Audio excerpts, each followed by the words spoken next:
दोस्तों, क्या आपने कभी ये बात सोची है कि डेबिट कार्ड और क्रेडिट कार्ड में असली फर्क क्या होता है? दोनों दिखने में एक जैसे होते हैं, स्वाइप भी वैसे ही होते हैं, लेकिन दोनों के काम में एक बहुत बड़ा डिफरेंस है। आज मैं आपको इतने सिंपल तरीके से बताऊंगा कि छोटा बच्चा भी ये समझ जाएगा कि डेबिट कार्ड और क्रेडिट कार्ड में डिफरेंस क्या होता है। तो वीडियो का अंत तक देखना, क्योंकि ये वीडियो आपकी नॉलेज काफी ज्यादा बढ़ाएगी। डिफरेंस 1, पैसा कहाँ से आता है। डेबिट कार्ड में जब भी आप कोई ट्रांजेक्शन करते हैं तो पैसा आपके बैंक अकाउंट से सीधा कट जाता है। जैसे मान लीजिए आपके अकाउंट में 1000 रुपए पड़े हैं और 200 रुपए के आप सामान खरीद लेते हैं, तो आपके अकाउंट में 200 रुपए कट के 800 रुपए ही बचते हैं। वहीं पे क्रेडिट कार्ड जो होता है उसमें आप कोई भी ट्रांजैक्शन करते हैं तो वो आपके बैंक अकाउंट से नहीं कटते, वो सीधा आपको बैंक लोन देता है एक तरीके से। एग्जांपल के लिए मान लो आपको कोई सामान खरीदना है, लेकिन आपके पापा या फिर आपके कोई रिश्तेदार आके कहता है कि आप सामान खरीद लो, लेकिन मैं आपको रुपए दे रहा हूँ उधार पे। वो सामान तो आपको मिल जाता है, लेकिन जो रुपए होते हैं वो आपको बाद में देने पड़ते हैं। Difference 2, limit. डेबिट कार्ड में जो लिमिट होती है वो उतनी ही होती है जितने आपके खाते में रुपए पड़े हैं। मान लीजिए आपके अकाउंट में 5000 रुपए पड़े हैं, तो आप 5000 रुपए जितना ही खर्च कर सकते हैं, उसके ऊपर 1 रुपए भी खर्च नहीं कर सकते। लेकिन क्रेडिट कार्ड में ये जो लिमिट होती है ये तय करता है बैंक। कई लोगों की ये लिमिट 20,000 होती है, 50,000 होती है, लाखों में भी ये लिमिट होती है। इसमें आपको ये बेनिफिट मिलता है कि अगर आपको कोई 10,000 का फोन खरीदना है और आपके अकाउंट में 5000 रुपए पड़े हैं, तो आप क्रेडिट कार्ड से 5000 रुपए ले सकते हैं और उसकी पेमेंट कर सकते हैं। लेकिन ये आपको एक लिमिट टाइम के अंदर बैंक को वापस करने पड़ते हैं, नहीं तो आपके ऊपर ब्याज पड़ता है। डिफरेंस 3,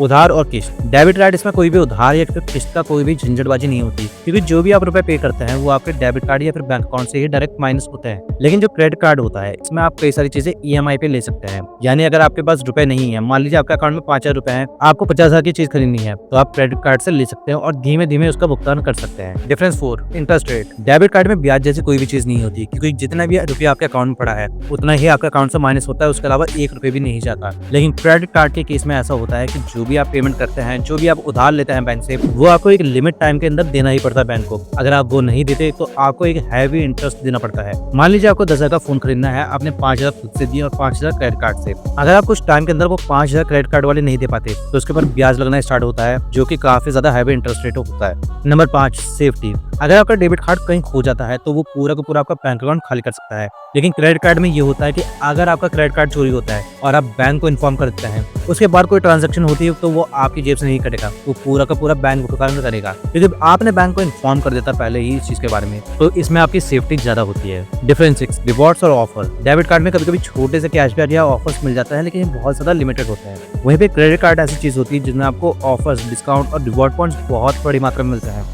कई सारी ऑनलाइन शॉपिंग साइट जैसे फ्लिपकार्ट और अमेज़न पे भी आपको कई सारे कैशबैक या फिर डिस्काउंट मिलते हैं, और ये डिस्काउंट बस क्रेडिट कार्ड यूजर को ही दिया जाता है, ना कि डेबिट कार्ड यूजर को। कंक्लूजन, अब करते हैं रैप अप, और मैं आपको बताता हूँ सिंपल लैंग्वेज में। डेबिट कार्ड का मतलब है आपका अपना पैसा बिना किसी टेंशन के। क्रेडिट कार्ड का मतलब होता है बैंक का पैसा, लेकिन अगर आपने सही टाइम पे नहीं चुकाया तो आपको ब्याज बहुत मुसीबत में डाल सकता है। अब मैं आपसे पूछता हूँ, आपके पास कितने डेबिट कार्ड है या फिर कितने क्रेडिट कार्ड है, मुझे कमेंट में जरूर बताइए। उसके अलावा कई सारे लोग ऐसे होते हैं जो कि लॉन्ग टर्म इन्वेस्टमेंट के लिए गोल्ड खरीदते हैं, और गोल्ड की जो प्योरिटी होती है वो मेजर की जाती है कैरेट में। तो ये कैरेट क्या होता है, 24 कैरेट गोल्ड क्या होता है, 22 कैरेट गोल्ड क्या होता है, 18 कैरेट क्या होता है, इनमें से बेस्ट कौन सा है, तो उसके ऊपर मैं डेडिकेटेड वीडियो बना चुका हूँ। अगर आपको वो भी देखनी है तो आपको मिलेगी एंड स्क्रीन पे, तो चाहो तो वो देख लेना।